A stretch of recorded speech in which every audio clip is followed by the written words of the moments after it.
राधा माधव जय कुंज बिहारी।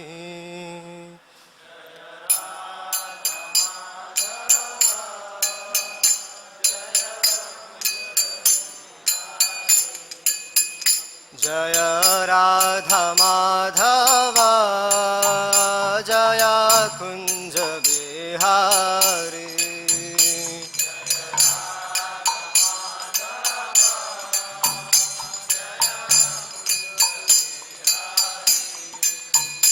जय गोपी जन वल्लभ जय गिरिवरधारी। जय गिरिवरधारी। गोपी जन वल्लभ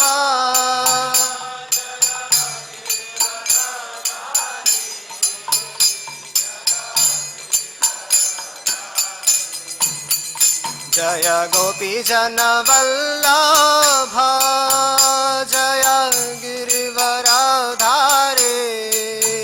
जय गिरिवरधारी।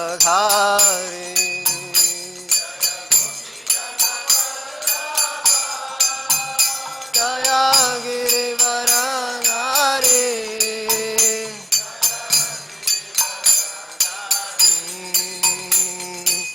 यशोदानंदन ब्रज जनरंजन।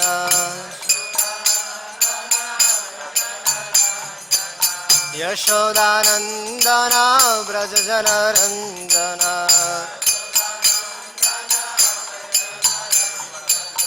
जमुना तीरा बनचारी।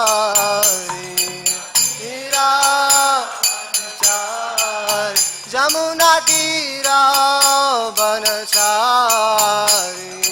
तीरा बनचारी। जय राधा माधव जय कुंज बिहारी।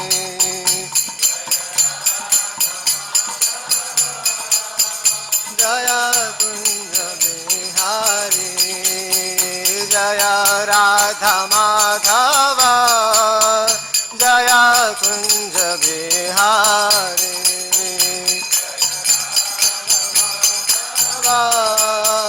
जय कुंज बिहारी। हरे कृष्णा कृष्णा कृष्णा हरे हरे। हरे राम राम राम हरे हरे।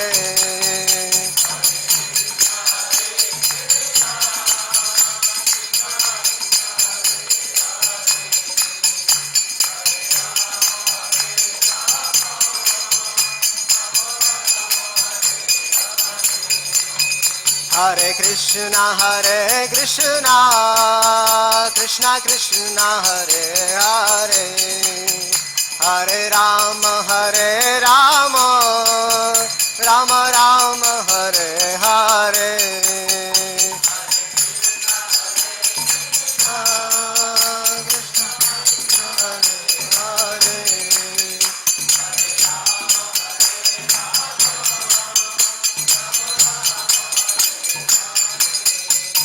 हरे कृष्णा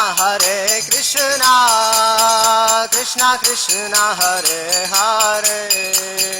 हरे राम राम राम हरे हरे।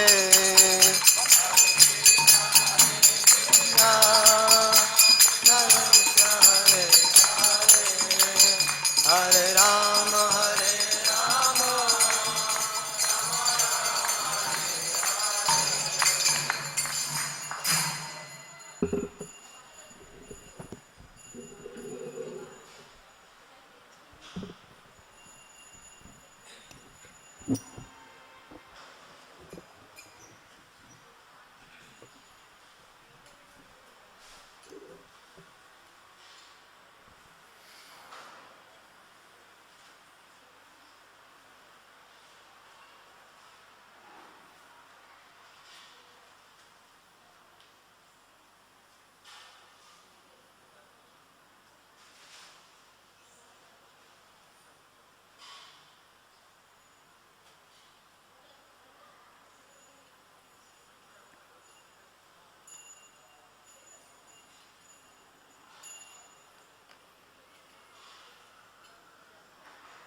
विष्णुपादाय कृष्णप्रेष्ठाय भूतले श्रीमते भक्ति वेदांत स्वामी इति नामिने नमस्ते सारस्वतदेवे गौरवाणी प्रचारिणे निर्विशेष शून्यवादी पाश्चात्य देशतारिणे नमो महावदान्याय कृष्ण प्रेम प्रदायते कृष्णाय कृष्ण चैतन्य नामने गौरत्विषे नमः तप्त कांचन गौरांगी श्री राधे वृंदावनेश्वरी वृषभानुसुते देवी प्रणमामि हरिप्रिय श्री चैतन्य मनोभीष्टं स्थापितं येन भूतले स्वयं रूपः कदा मह्यं ददाति स्वपदान्तिकम् जय श्री कृष्ण चैतन्य प्रभु नित्यानंद श्री अद्वैत गदाधर शिवासादि गौर भक्तवृंद हरे कृष्णा कृष्ण कृष्ण हरे हरे हरे राम राम राम हरे हरे ओम नमो भगवते वासुदेवाय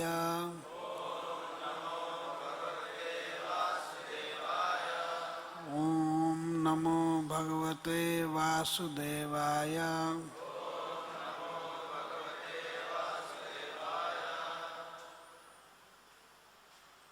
महाम्भोधे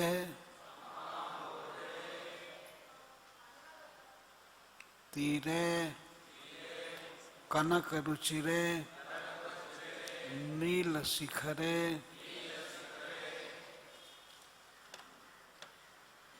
और कैसे है दूसरा लाइन पढ़िए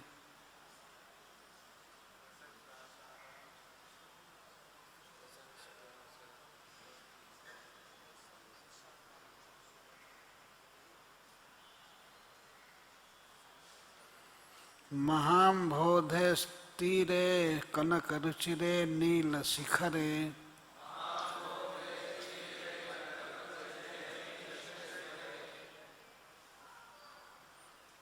और हम नहीं सुन दूसरा लाइन पढ़िए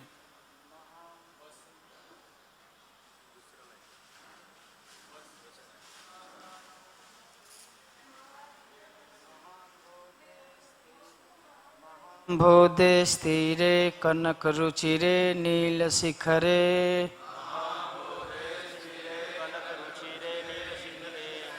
बसन प्रसादांत सहज बलभद्रेण बलिना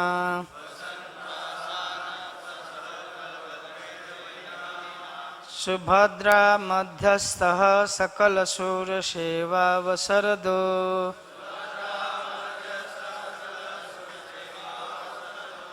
जगन्नाथ स्वामी नयन पथगामी भवतु मे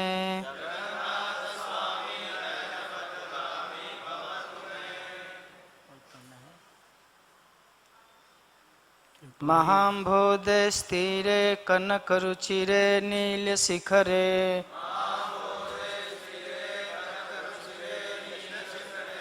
बसन प्रसादान्तः सहज बलभद्रेण बलिना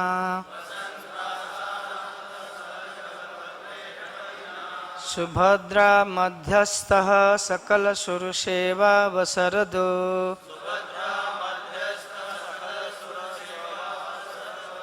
जगन्नाथ स्वामी नयन पथगामी भवतु मे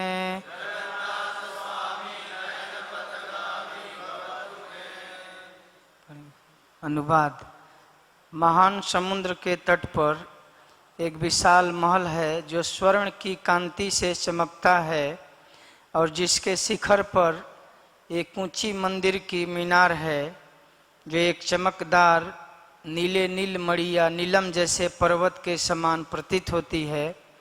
उनके अंदर वास करते हुए भगवान जगन्नाथ अपने महान भाई बलभद्र और मध्य में विराजमान अपनी बहन सुभद्रा के साथ विभिन्न भक्ति कार्य संपन्न करने का समस्त दैवी आत्माओं को अवसर प्रदान करते हैं कृपया ब्रह्मांड के स्वामी मुझे भी दृष्टिगोचर हो। अब लोग दोहराइए। महान समुद्र के तट पर एक विशाल महल है जो स्वर्ण की कांति से चमकता है और जिसके शिखर पर एक ऊंची मंदिर की मीनार है जो एक चमकदार नीले नीलमणि या नीलम जैसे पर्वत के समान प्रतीत होती है। उसके अंदर वास करते हुए भगवान जगन्नाथ अपने महान भाई बलभद्र और मध्य में विराजमान अपनी बहन सुभद्रा के साथ विभिन्न भक्ति कार्य संपन्न करने का समस्त दैवी आत्माओं को अवसर प्रदान करते हैं। कृपया ब्रह्मांड के वे स्वामी मुझे भी दृष्टिगोचर हों।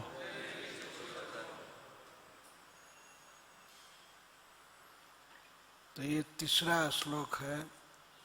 महाम्भोधे तीरे, महाअम्भोधि महासमुद्र के तीरे तट पर कनक रुचिरे, स्वर्ण के समान रुचिर नील शिखरे, और जिसके शिखर चोटी नीले हैं, उस नीलाचल के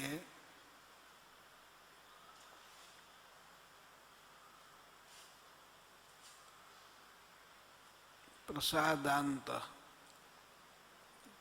प्रसाद मंदिर के अंतः विराजमान रहने वाले सहज बलभद्रेण सहित। सहज का अर्थ है सहोदर। श्री बलराम कृष्ण के सहोदर भाई हैं।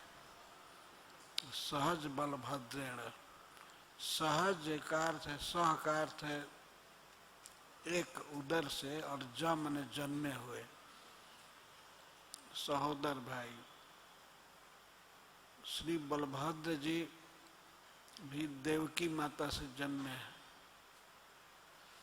और उसके साथ ही उनकी और माँ है जिसके गर्भ में बाद में गए रोहिणी।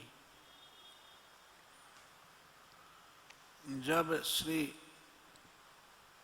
बलराम जी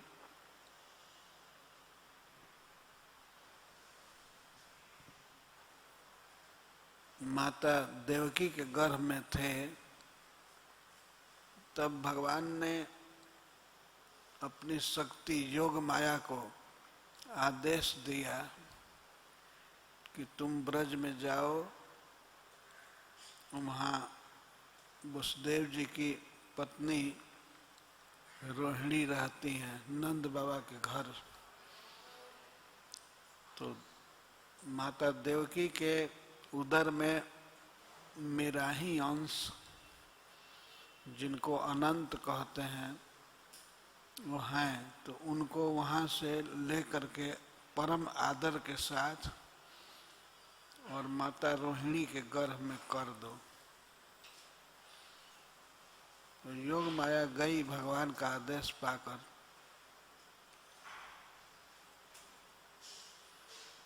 और देवकी के गर्भ से बच्चे को रिसीव करके निकाल करके रोहिणी के गर्भ में रख दिया।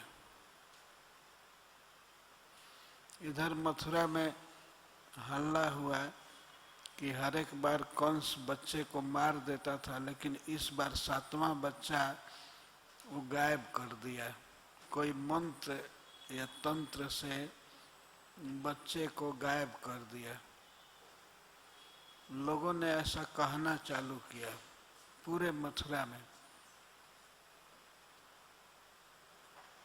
वे लोग यह कहते थे कि कंस ने सोचा कि बच्चे की हत्या करने पर मेरी बेइज्जती होती है, इसलिए बच्चे को गर्भ से ही उड़ा दिया जाए। तो ये लोग नहीं जानते थे कि योग माया ने बच्चे को देवकी के गर्भ से रोहिणी के गर्भ में कर दिया।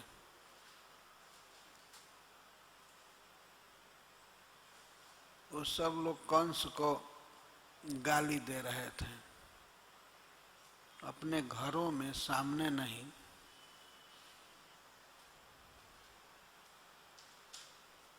तो ऐसा होता है। हमारे यहाँ एक कहावत कहते हैं, नामी चोर बदनाम, नहीं, नामी बनिया बदनाम चोर। जब कोई चोर बदनाम हो जाता है तो कहीं भी चोरी होती है तो लोग उसी का नाम रखते हैं, बस वही चोरी किया होगा, निश्चित है। और कोई बनिया यदि सफल होता है, कोई सामान अच्छा बेचता है अच्छे दाम में, तो उसको, उसकी लोग बहुत प्रशंसा करते हैं।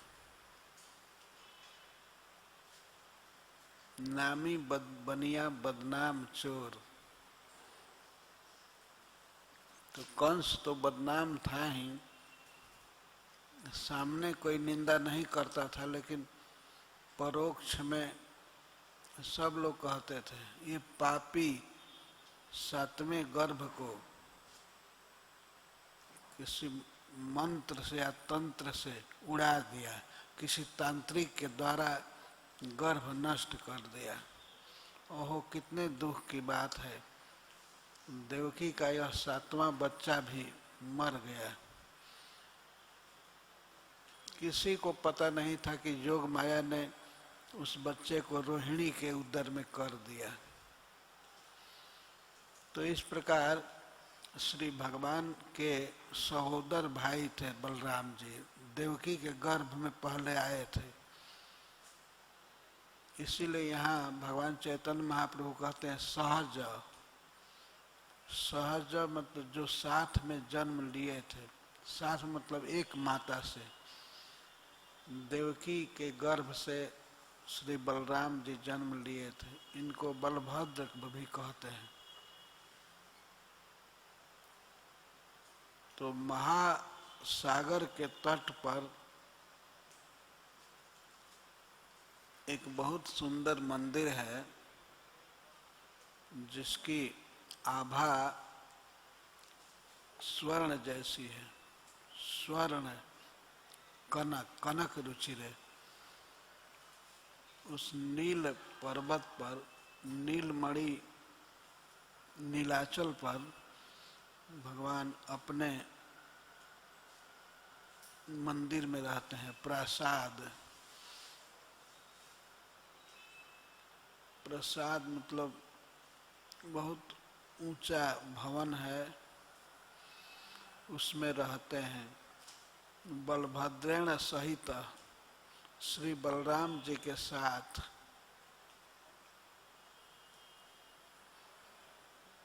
और दोनों भाइयों के बीच में सुभद्रा जी विराजती हैं। सुभद्रा मध्यस्थ, मध्यस्थ मतलब दोनों के मध्य में, बीच में सुभद्रा जी रहती हैं।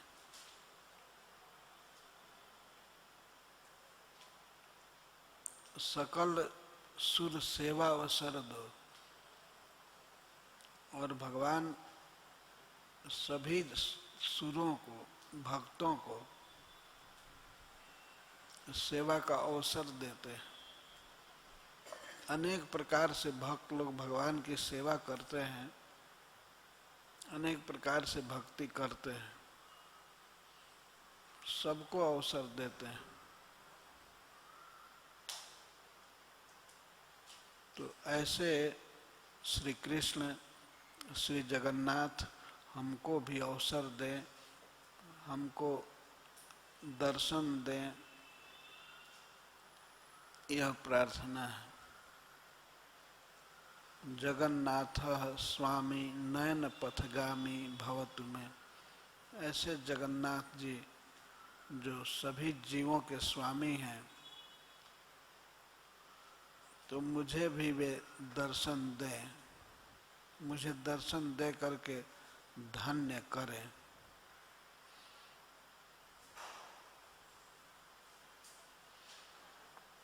भगवान चैतन्य महाप्रभु जगन्नाथ जी के बारे में बताए हैं कि ये जगन्नाथ जी वृंदावनवासी हैं, वृंदावन में सदा निवास करते हैं।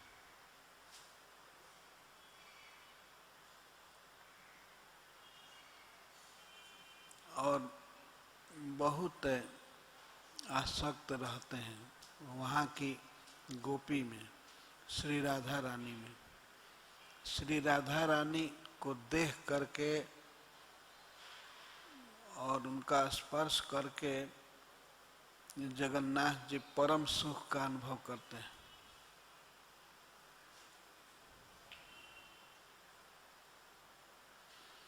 इसीलिए जयदेव महाकवि ने गीत गोविंद में गान किया है।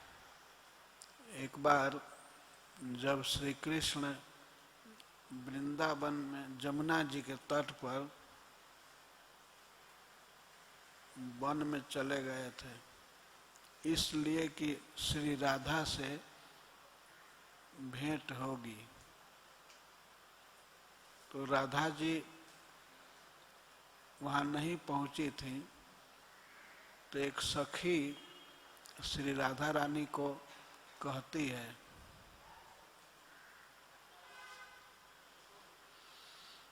कि श्री मदन मोहन भगवान श्याम सुंदर वृंदावन में तुमको जोह रहे हैं। धीर समीरे जमुना तीरे वसति वने वनमाली।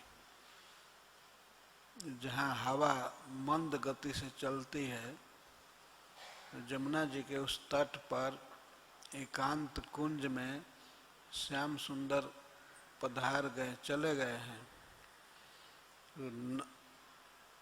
नकुरु नितंबिनी गमने विलंबम अनुसर तम हृदय सम।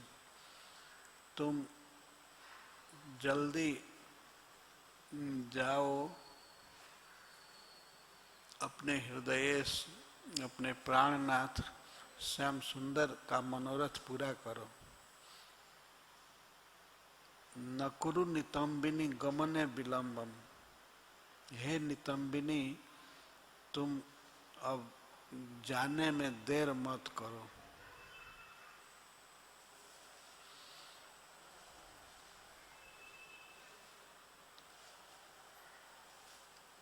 जयदेव जी ने बड़ा सुंदर गीत लिखा है। वे कहते हैं,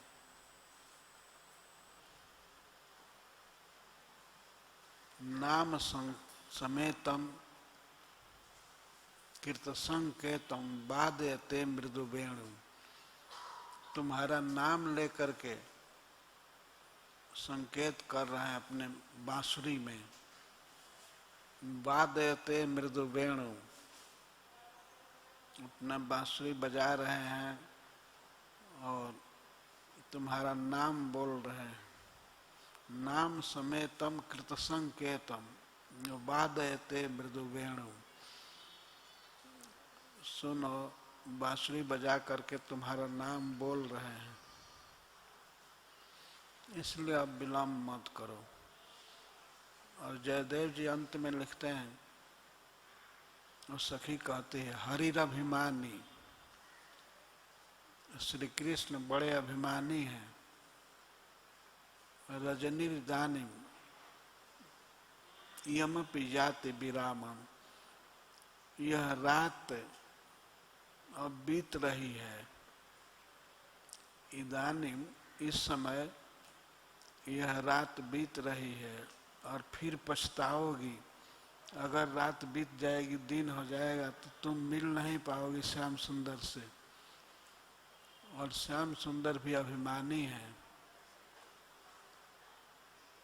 वो भी चले जाएंगे गोचारण के लिए। तो तुम जल्दी से जल्दी जाओ श्याम सुंदर के पास, पूरा मधुर कामम, और उनकी अभिलाषा को, मनोरथ को पूरा करो, वे तुम्हें देखना चाहते हैं।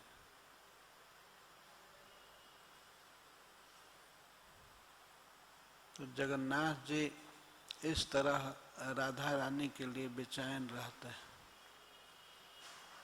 पहले कुंज में जा करके राधा रानी की प्रतीक्षा कर रहे हैं और सखी निहोरा कर रही है राधा रानी से कि तुम जाओ, जल्दी जाओ।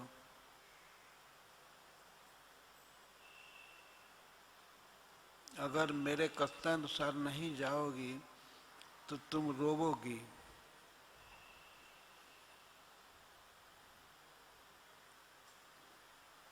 तब राधा रानी चलती हैं।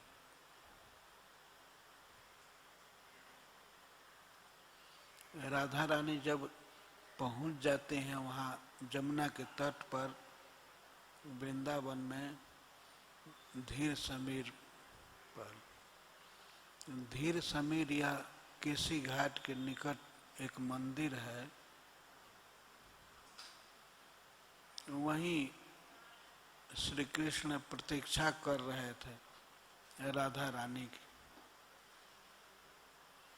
तो वहाँ पहुँचने के बाद श्री राधा रानी मान कर जाती हैं, वे श्री कृष्ण से बोलती नहीं है। वे ये कह देते हैं कि तुम किसी और गोपी के साथ विहार कर रहे थे।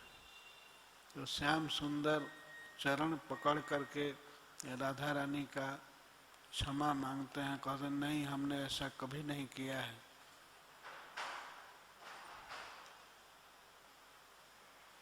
तो जयदेव जी इस प्रसंग में गीत लिखे हैं, प्रिय चारुशीले, प्रिय चारुशीले। और उसमें लिखते लिखते वे एक जगह पर लिख रहे थे, स्मर गरल खंडनम मम शिरसि मंडनम देहि पद पल्लव मुदारम।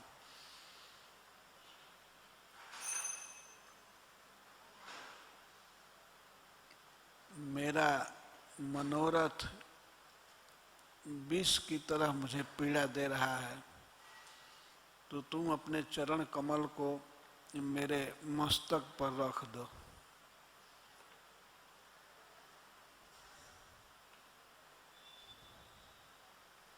इसको जब लिखने जा रहे थे तब जयदेव जी के मन में आया कि नहीं, ये नहीं लिखना चाहिए। संशय में पड़ गए कि लिखूं कि नहीं लिखूं। ब्रह्मा शिव आदि के पूज्य भगवान को यह कहते उनको अच्छा नहीं लगा, या दुविधा में पड़ गए कि मेरे सिर पर चरण रख दो। अगर वे राधा रानी से कहते हैं कि मेरे सिर पर चरण रख दो, तो इसको जयदेव जी ऐसा माने कि ये तो अतिशयोक्ति हो रहा है, ये नहीं लिखना चाहिए। तो वो दुविधा में पड़ गए।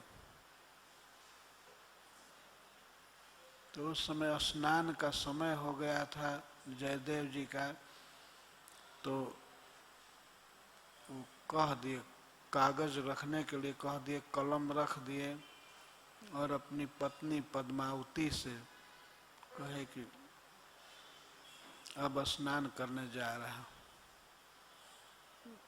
कलम को संभाल करके रख देना।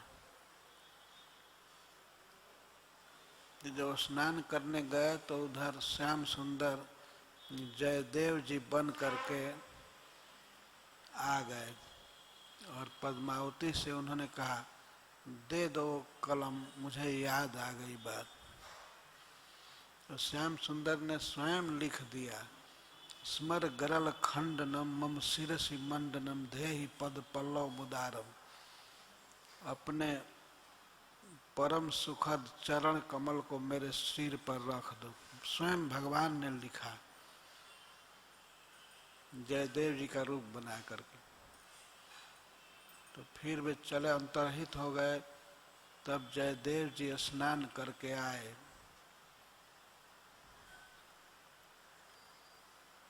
और उनके मन में आ गया कि यही लिखना चाहिए जो भगवान लिखे थे। पहले उनके मन में आ गई थी वो पंक्ति, लेकिन फिर मन में आया कि लिख दें। तो वो मांगे कि वो कागज दो और कलम दो। तो पद्मावती ने कहा कि अभी तो आप लिख करके गए हैं कुछ। तो उन्होंने देखा, बहुत सुंदर अक्षर था, भगवान श्याम सुंदर का लिखा हुआ। स्मर गरल खंडनम मम शिरसि मंडनम धेहि पुक्ते पद पल्लव मुदारम। मम शिरसि मंडनम, मेरे सिर का श्रृंगार होगा तुम्हारा चरण कमल, मेरे सिर पर रख दो। तो राधा रानी को इतना मान करते हैं भगवान, इतना आदर करते हैं। राधा रानी के चरण कमल को अपने सिर पर रखना चाहते हैं और स्वयं लिखे। तो जयदेव जी जब अक्षर देखे, बिल्कुल स्वर्ण अक्षर थे, बहुत सुंदर। तो वे पद्मावती को धन्यवाद देने लगे कि तुम धन्य हो, श्याम सुंदर का साक्षात दर्शन हुआ तुमको। वो बेचारी कुछ समझी नहीं। वो तो जानते थे जयदेव जी लिखे हैं, लेकिन जयदेव जी के रूप में श्याम सुंदर लिखे थे।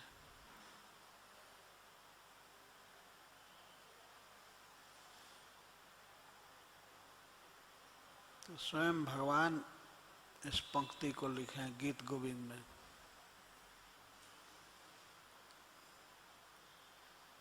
और जगन्नाथ जी को बहुत प्रिय था गीत गोविंद। आज भी मंदिर में वो गाया जाता है। प्रतिदिन शाम को भक्त लोग गाते रहते हैं।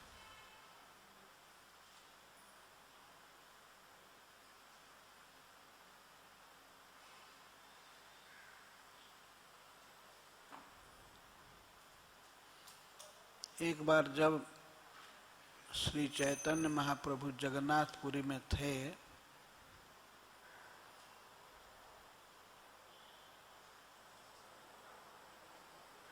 तो उस समय रूप गोस्वामी गए हुए थे जगन्नाथपुरी।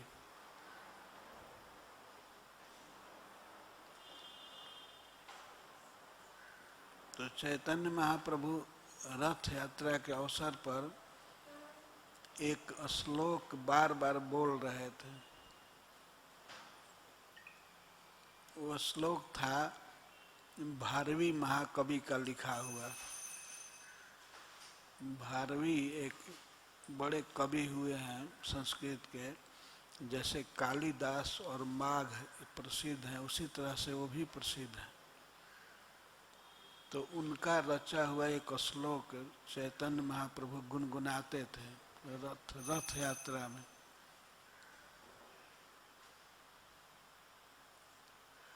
और श्लोक इस प्रकार का था, यह कौमार हरः सये वही वरः ताएव चैत्र क्षपा ते चुन मिलित मालती।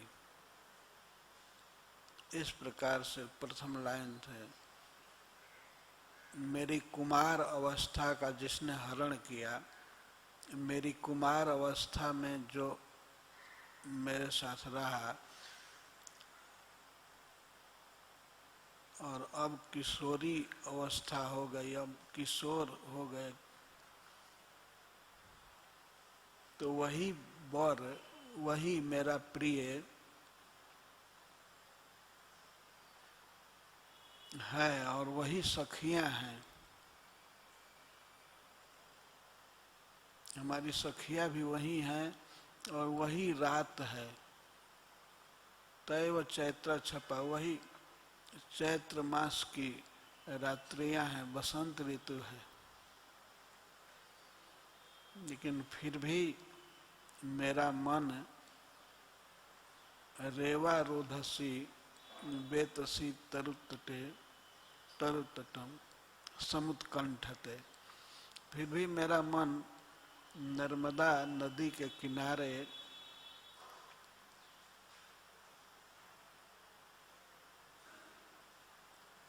कदम वृक्षों में जा रहा है, उत्कंठा है उसी की।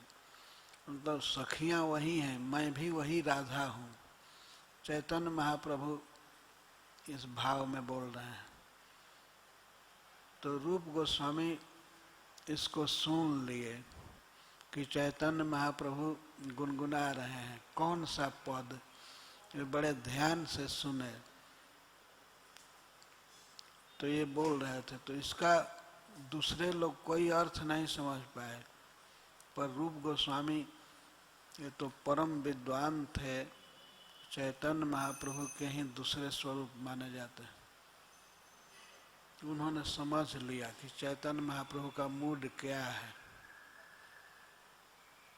तो श्री कृष्ण को रथ पर चढ़े हुए देख करके चैतन्य महाप्रभु का भाव ये था कि ये कुरुक्षेत्र में आए हैं, कुरुक्षेत्र में रथ पर चढ़ करके आए, भाई बलराम जी के साथ और बहन सुभद्रा के साथ। जो चैतन्य महाप्रभु का भाव था राधा रानी का, उनको ये विचार आया कि मैं राधा हूँ और मेरी बहुत से सखियां हैं, लेकिन श्याम सुंदर इस समय राजकीय वेशभूषा में हैं, गोप नहीं हैं। इनके साथ सेना है, हाथी घोड़ा है और स्थान बिल्कुल दूसरा है, यहाँ समाज भरा हुआ है, बहुत लोग हैं। तो श्री चैतन्य महाप्रभु बोल रहे थे, मैं वही राधा हूँ। राधा नहीं बोल रहे थे, मैं वही प्रेमिका हूँ, मेरे प्रिय भी वही हैं, मेरी सखियाँ वही हैं, लेकिन वृंदावन नहीं है यह। हमको वही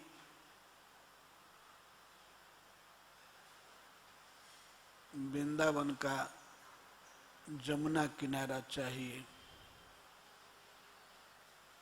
तो रूप गोस्वामी पाद जी इसको समझ गए और उन्होंने एक श्लोक लिखा। उस श्लोक को रूप गोस्वामी जी हरिदास ठाकुर के भजन कुटीर में छप्पर में खोस दिए थे। जब श्री चैतन्य महाप्रभु गए हरिदास ठाकुर के भजन कुटीर में,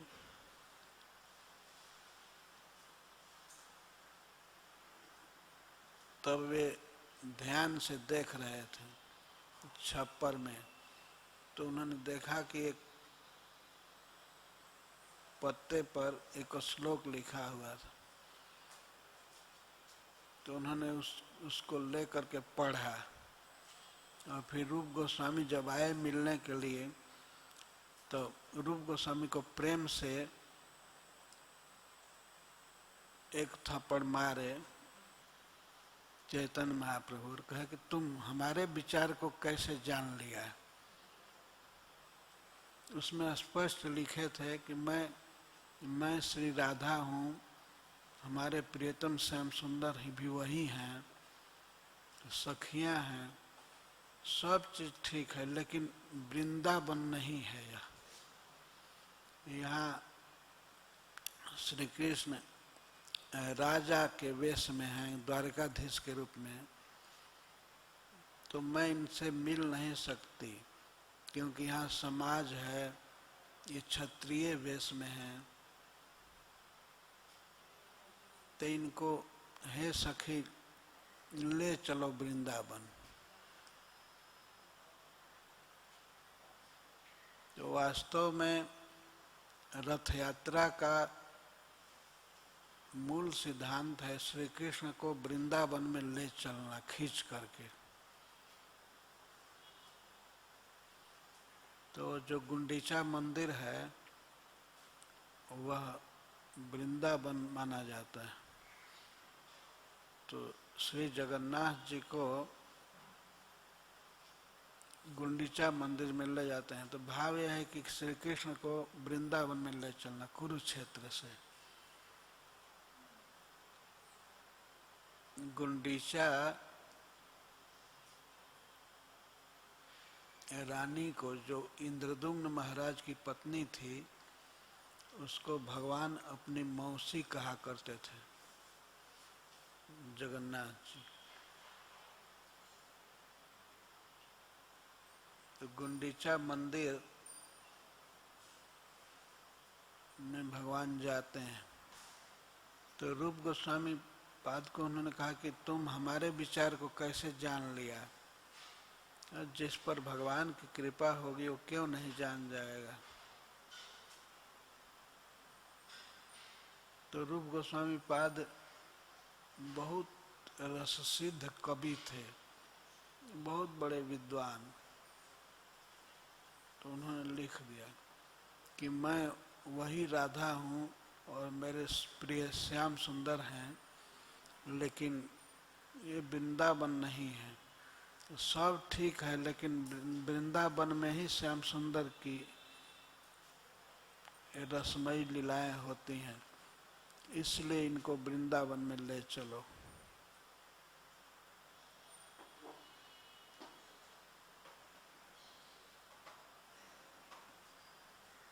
कुरुक्षेत्र में बहुत बड़ा ग्रहण लगा था, सर्वग्रास सूर्य ग्रहण। तो उस समय सब हस्तिनापुर से गए थे, युधिष्ठिर महाराज के साथ सभी लोग, और ब्रजवासी भी सब गए थे। नंद महाराज, माँ जसोदा, राधा रानी आदि सभी गोपियाँ गोप सब गए थे। इसलिए श्री कृष्ण से भेंट हो जाएगी। और वहाँ भेंट हुई कुरुक्षेत्र में, तो बहुत बड़ा जमावड़ा था, भीड़ थी। वहाँ राधा रानी श्याम सुंदर से नहीं मिल सकती थी, और श्याम सुंदर वहाँ बांसुरी नहीं बजा रहे थे।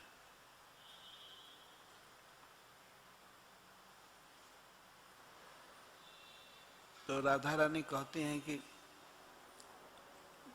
ठीक है, श्याम सुंदर वही हैं, मैं भी राधा वही हूँ, तुम सखियाँ सब वही हो, लेकिन वह स्थान नहीं है, वो वृंदावन नहीं है। वृंदावन में मैं श्री कृष्ण से बिना संकोच के मिलती थी। श्याम सुंदर बांसुरी बजाते थे, नाचते थे, वह आनंद यहाँ नहीं है। इसलिए श्री कृष्ण को वृंदावन ले चलो।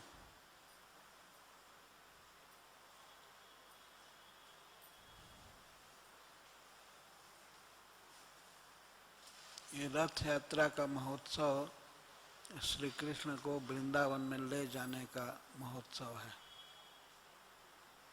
एक बार रथ यात्रा निकली थी इस्कॉन की। परम पूज्य श्री गोपाल कृष्ण महाराज जी उसका आयोजन किए थे। कुरुक्षेत्र से वृंदावन में लाना श्री कृष्ण को। तो रथ आया भी कुरुक्षेत्र से चलते चलते वृंदावन।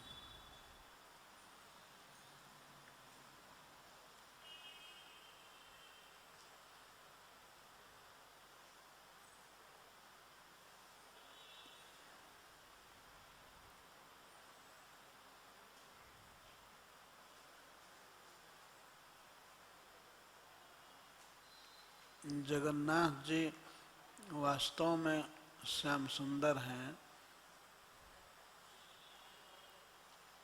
और गीत गोविंद को सुनते हुए ये चलते चलते हैं रथ यात्रा में, रथ पर चढ़ करके। उनको बहुत अच्छा लगता है गीत गोविंद के पद जब गाए जाते हैं।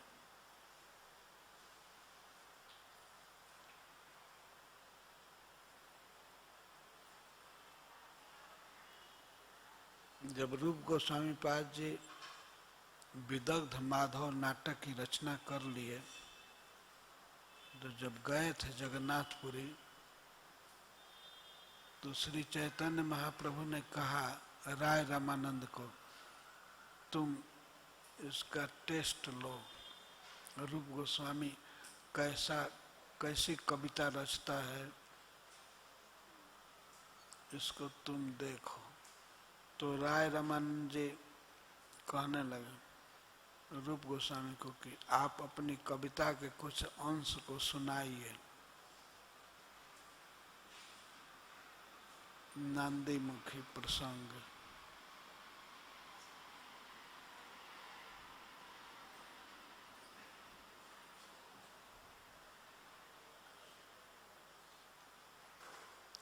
आप नाटक के उस भाग को हमसे सुनाइए जो सुखांत, जिसको सुन करके परम सुख मिलता है। तो नाटक का वह अंश सुनाइए। तब रूप गोस्वामी पढ़ने लगे। तुंडे तांडविनी रतिम वितनुते तुंडावली लब्धये कर्णा क्रोध कदम्बिनी घटयते कर्णामुद्देभ्य स्पृहा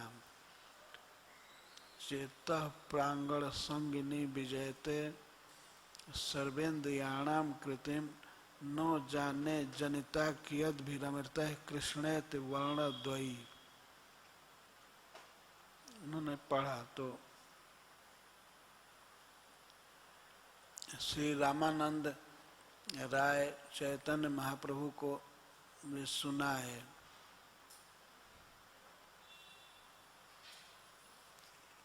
कि श्री रूप ने यह कविता रची है। उसका भाव यह है, राधा रानी अपनी सखी विशाखा से कहती हैं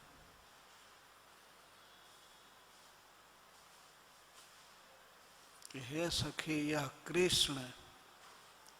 कृष्णेति वर्णद्वयी, ये दो अक्षर से बना हुआ कृष्ण शब्द जब मेरे जिह्वा पर आता है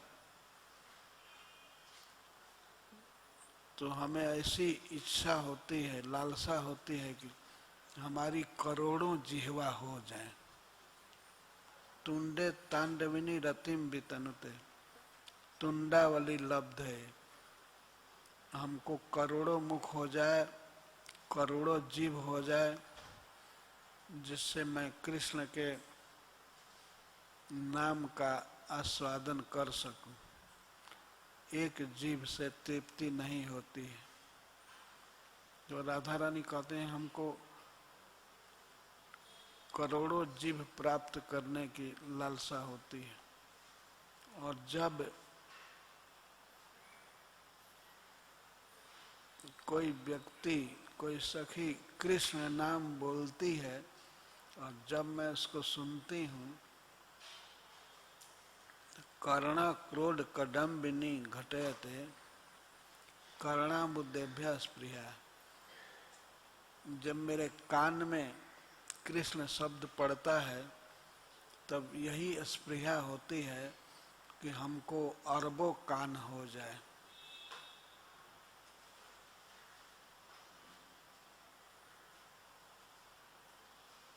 और चेतः प्रांगण संगिनी विजयते सर्वेन्द्रियाणाम कृति, और जब यह कृष्ण शब्द कान के रास्ते से हमारे हृदय में आता है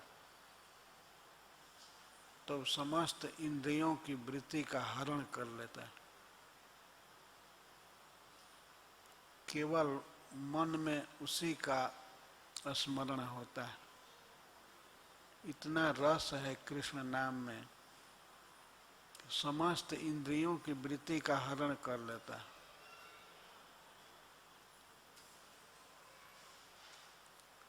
अर्थात उसी को सुनने की इच्छा होती है,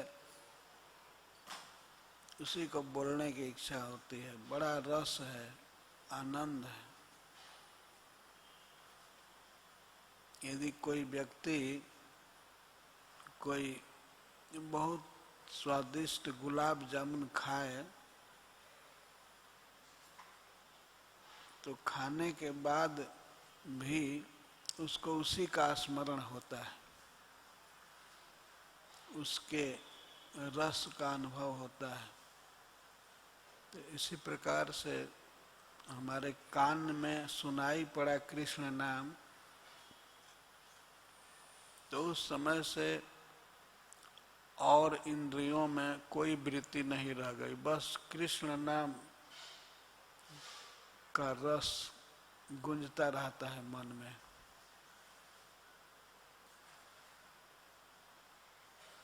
हे सखी न जाने जनिता कियद विरमते कृष्णेत वर्णद्वयी, मुझे मालूम नहीं कितने प्रकार के अमृतों से इस कृष्ण नाम को बनाया गया है। इतनी मिठास है कृष्ण नाम में कि न जाने जनिता कियद विरमृत ही कृष्णेत वर्णद्वयी। कृष्णेत वर्णद्वयी, कृष्ण कृष्ण यह दो अक्षर कितने प्रकार के अमृत से बना है न जाने, ये मुझे पता नहीं चलता। एक प्रकार के अमृत से नहीं, अनेकों प्रकार के अमृत से बना है ये कृष्ण सब।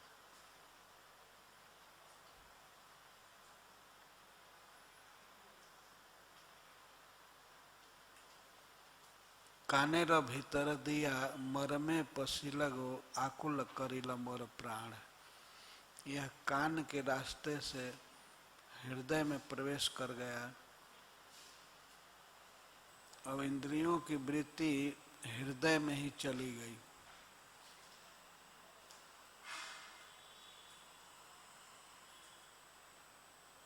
वही सुनने की इच्छा होती है और कृष्ण नाम बोलने की इच्छा होती है।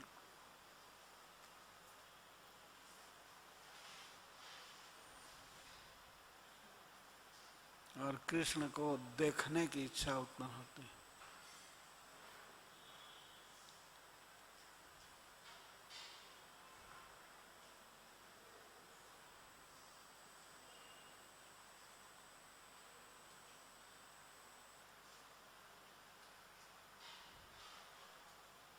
कृष्ण नाम में रस है और सदा है, केवल अभ्यास की आवश्यकता है। हम यदि अभ्यास करेंगे तो रस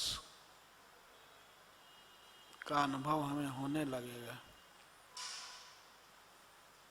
अभ्यास करना चाहिए।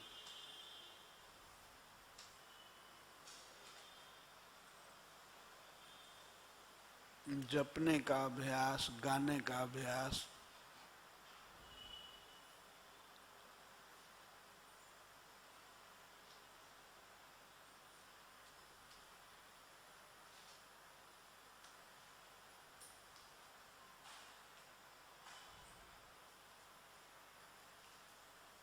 कुछ नियम होना चाहिए। नियम पूरा करने से हृदय में रस का संचार होने लगता है। यह नियम लेना चाहिए कि इतना जप करके ही हम खाएंगे।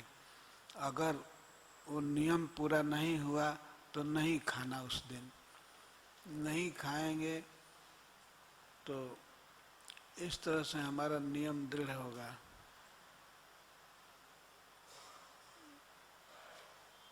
हम बिना जप किए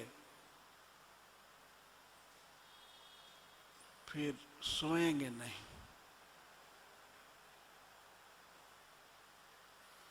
तो इस प्रकार से जब कोई भक्त नियम पालन करने लगता है तो उसकी आसक्ति नाम में हो जाती है।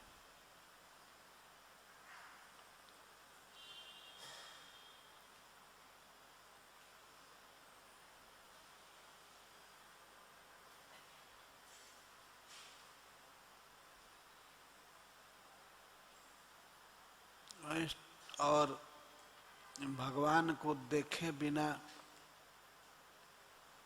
हम सोएंगे नहीं।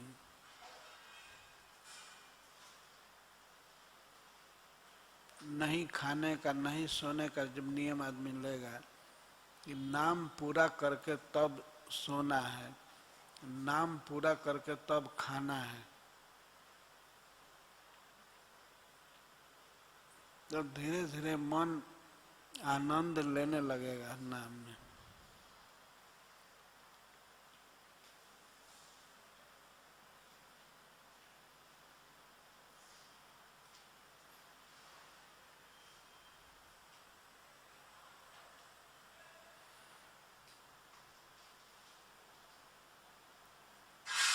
एक बहुत बड़े भक्त बनारस के थे, भारतेंदु हरिश्चंद्र।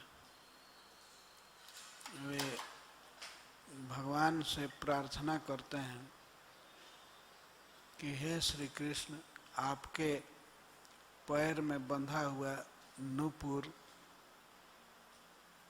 रुंझुन करता रहता है, वो सदा हमारे कान में उसकी आवाज भरी रहे।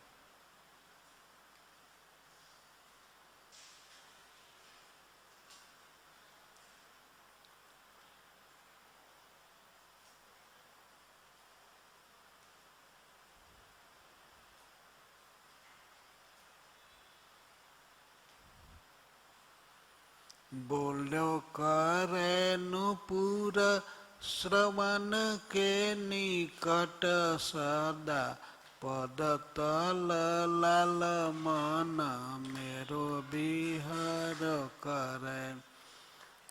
हे श्याम सुंदर, आपके नूपुर की ध्वनि सदा हमारे कान में सुनाई पड़े, भरी रहे, और पदतल लाल मन मेरो बिहरो करे। आपके चरण कमल के लाल लाल तलवे का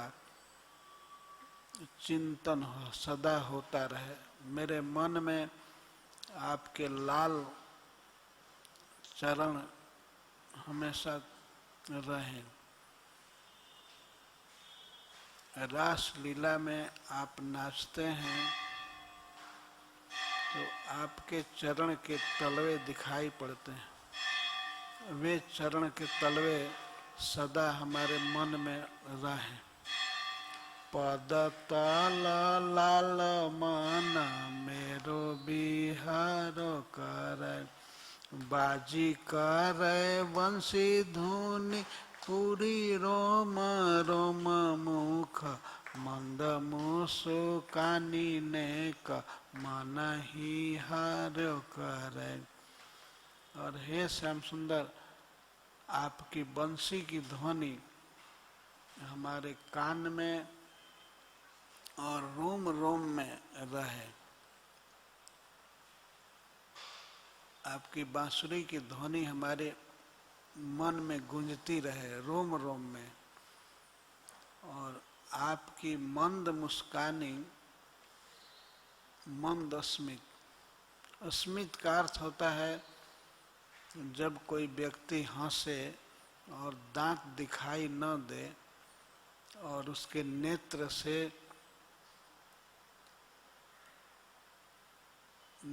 से और गाल से पता लग जाए कि ये खुश है, हंस रहा है, तो उसको स्मित कहते हैं, मुस्कान। तो श्री कृष्ण से प्रार्थना है कि हे श्याम सुंदर, आपकी मंद हंसी हमारे मन का पूरा पूरा हरण करे। मंद मुस्कानी नेक मन ही हर्यो करे। ब्रजभाषा में नेक का अर्थ होता है पूरा पूरा या अच्छा। तो आपकी मंद मुस्कानी, आपका मंद अस्मित हमारे मन का पूरा हरण करे। हरिचंद चलनी मुरानी बतरानी चित छाई रहे छवि जोग देगनी भरो करे। और हरिश्चंद्र कवि कहते हैं, हे श्री कृष्ण, आपका चलना, श्री कृष्ण अद्भुत ढंग से चलते हैं। और मुरनी, मुड़ करके देखना, गर्दन मोड़ना, या बांसुरी बजाते समय गर्दन मोड़ करके बांसुरी बजाना। हरिचंद चलनी मुरनी बतरानी चित।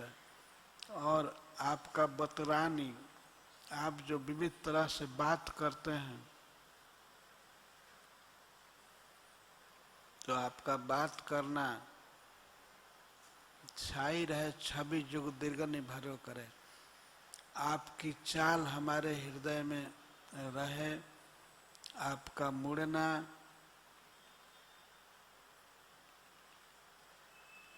या त्रिभंग ललित खड़े होना, इन सब छवि से हमारी आँखें हमेशा भरी रहें। आँखों में आंसू आवे, जुग दृगनी भरो करे। हमारे दोनों नेत्र आंसुओं से भरे रहें। ऐसी प्रार्थना भगवान चैतन्य महाप्रभु ने भी किया है। नैनम गलदश्रु धारया बदनम गदगद रुद्धया गिरा पुलकैर निश्चितम बपुः कदा तव नाम ग्रहणे भविष्यति। हे श्री कृष्ण, वह समय कब आएगा जब मैं आपका नाम लूँगा, तो आपका नाम बोलते ही मेरे नयन में, मेरे नेत्र में अश्रु आ जाएंगे। गलद अश्रु धारया, गिरते हुए अश्रु धारा से मेरा नयन निश्चित होगा, अलंकृत होगा। और मेरी वाणी पूरा बोल नहीं पाएगी, गदगद हो जाएगी वाणी।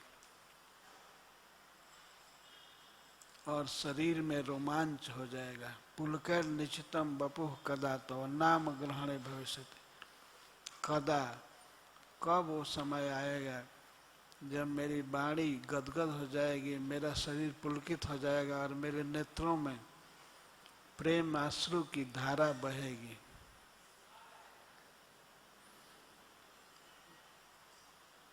इस प्रकार से भक्त मनोरथ करता है।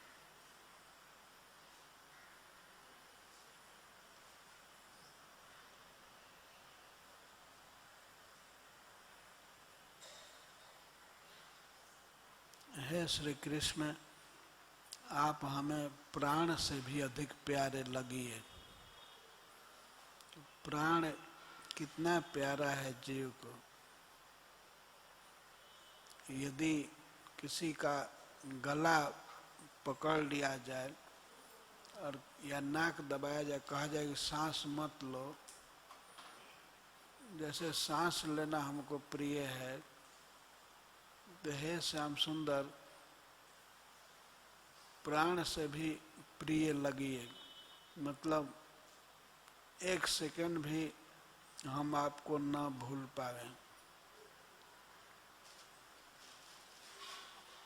प्राणहु ते प्यारे रहो, प्यारो तो सदाई तेरो, पीरो पट सदा ही ये बीच फहरो करे। हे श्याम सुंदर, आप मुझे प्राणों से भी अधिक प्यारा लगिए और आपका पीला वस्त्र, आपका पीताम्बर मेरे हृदय में सदा फहराया करे। पीरो पट सदा ही बीच फहरो करे।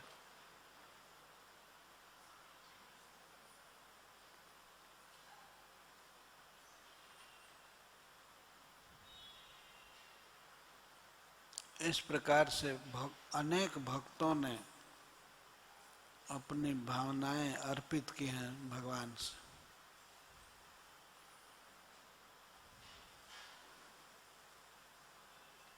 आपके नूपुर की आवाज हमारे कान में भरा रहे और आपका चलना, थिरक थिरक करके नाचना और मुड़ करके देखना, सब हमारे आँख के सामने रहे, या आपका दर्शन करें।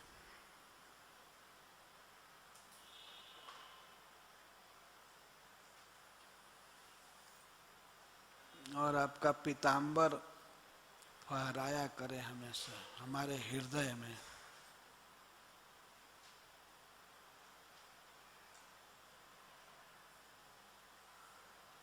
आप हमको प्राण से भी अधिक प्यारा लगिए।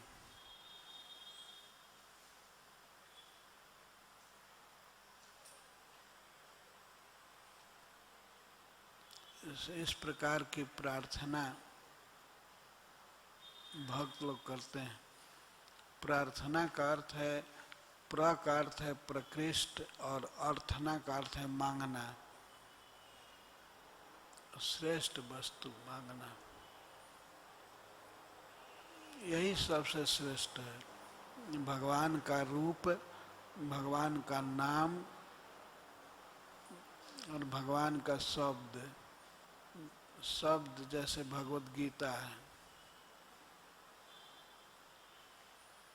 भगवान कुछ कर्म किए हैं जो श्रीमद् भागवतम में दिया गया है, तो भागवत सुनना चाहिए, पढ़ना चाहिए। एक श्लोक में महाराज परीक्षित कहते हैं, प्रविष्टः कर्णरन्ध्रेण स्वानां भाव सरोरुहं धुनोति समलम कृष्ण सल्लस जथा स।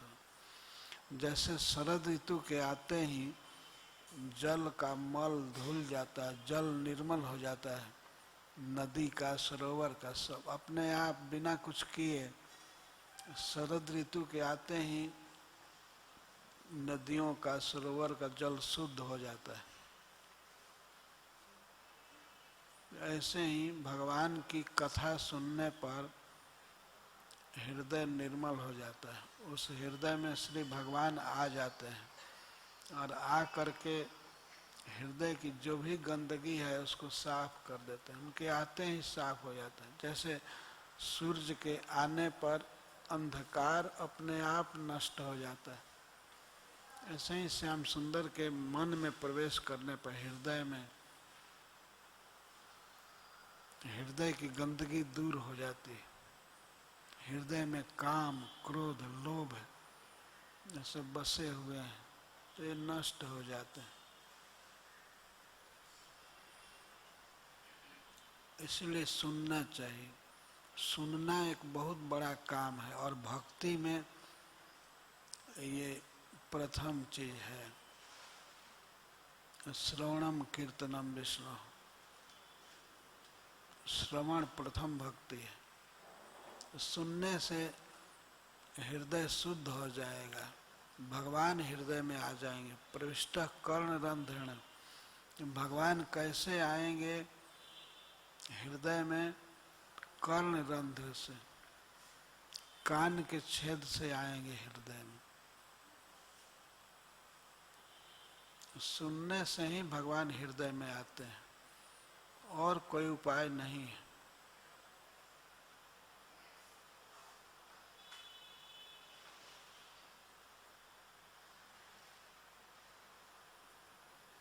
कई भक्तों को वे दर्शन दिए हैं केवल पुकारने से। भगवान का नाम बोलने से। जैसे गजेंद्र बहुत संकट में पड़ गए थे, त्रिकूट पर्वत के सरोवर में उनको ग्राह ने पकड़ लिया था। 1000 वर्ष तक युद्ध करते रहे, थक गए और अंत में डूबने वाले थे, लेकिन उन्होंने पुकारा कृष्ण को गोविंद नाम लेकर के, और गो कहते ही भगवान चल दिए।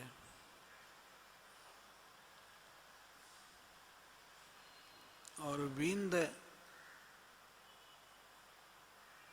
कहते कहते तो वे गजेंद्र का उद्धार कर दिए। इसी तरह से द्रौपदी जी ने पुकारा था भगवान को।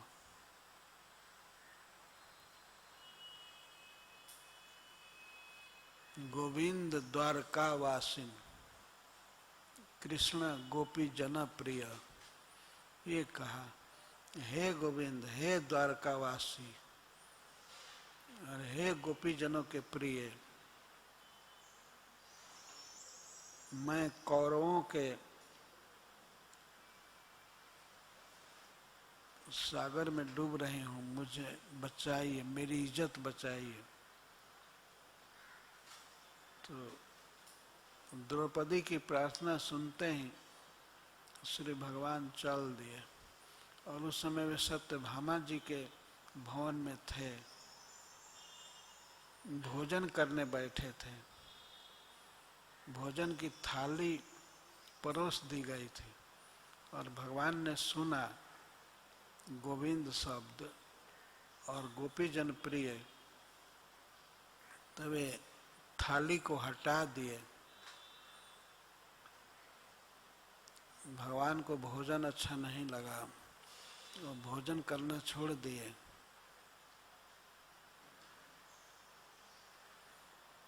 और तुरंत चल दिए।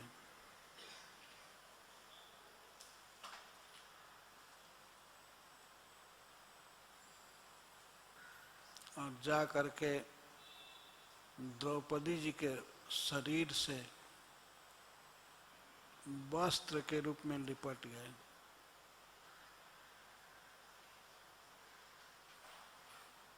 वस्त्रावतार हो गया।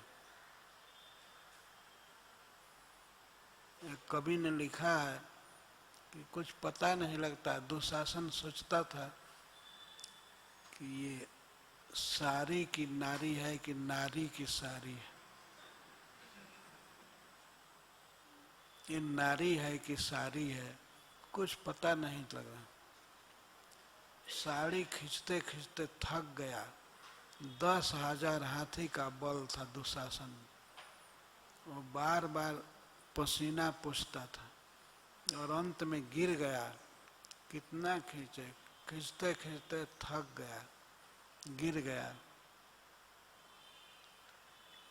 पर साड़ी का छोर मिला नहीं।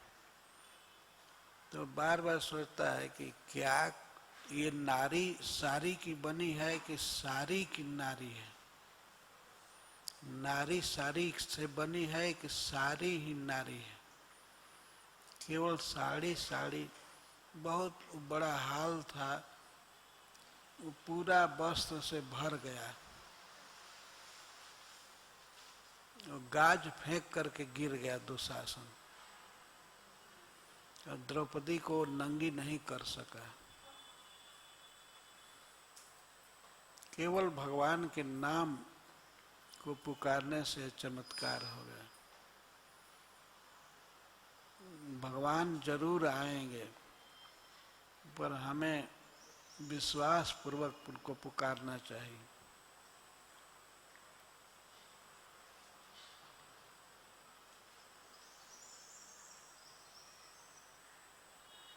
हरे कृष्णा कृष्णा कृष्णा हरे हरे, हरे राम राम राम हरे हरे।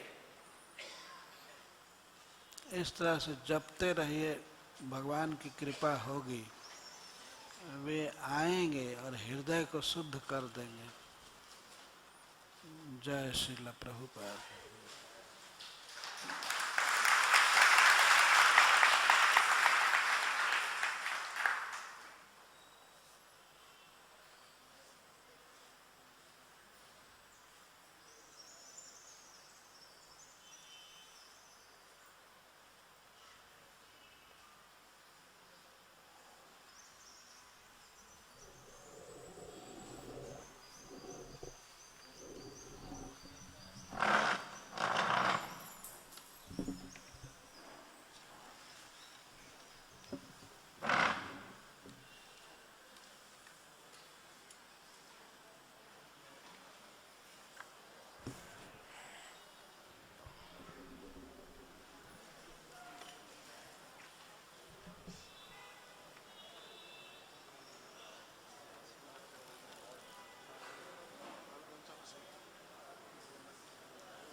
हरे कृष्णा।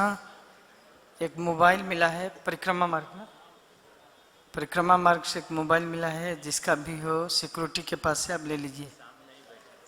अच्छा, सामने सीताराम अल्टर के सामने से मोबाइल जिसका भी हो ले लीजिए। और अभी प्रोग्राम है वृंदावन हॉल में, फर्स्ट फ्लोर में, सभी के लिए वहाँ प्रसाद है। जो भी भक्त आए हैं कथा में मीरा रोड से या इधर उधर से, सभी लोग प्रसाद के लिए वृंदावन हॉल में जाएंगे। वहाँ पर थोड़ा कीर्तन है, और जो भक्त अनूप, आज उनके पुण्यतिथि पर कुछ भक्तों का विचार और कीर्तन के माध्यम से आप उनके पुण्यतिथि पर उनको आशीर्वाद देते हुए, उनके आत्मा की शांति के लिए प्रार्थना करते हुए वहाँ प्रसाद सब लेकर के जाएंगे। वृंदावन हॉल फर्स्ट फ्लोर में संक्षिप्त कीर्तन और अनुमोदन कुछ भक्तों का होगा। उसके बाद सभी के लिए प्रसाद भी है। आप सब लोग वृंदावन हॉल में प्रसाद के लिए स्थान कीजिए। जो भक्त इधर उधर से आए हैं उनके लिए भी वही प्रसाद है।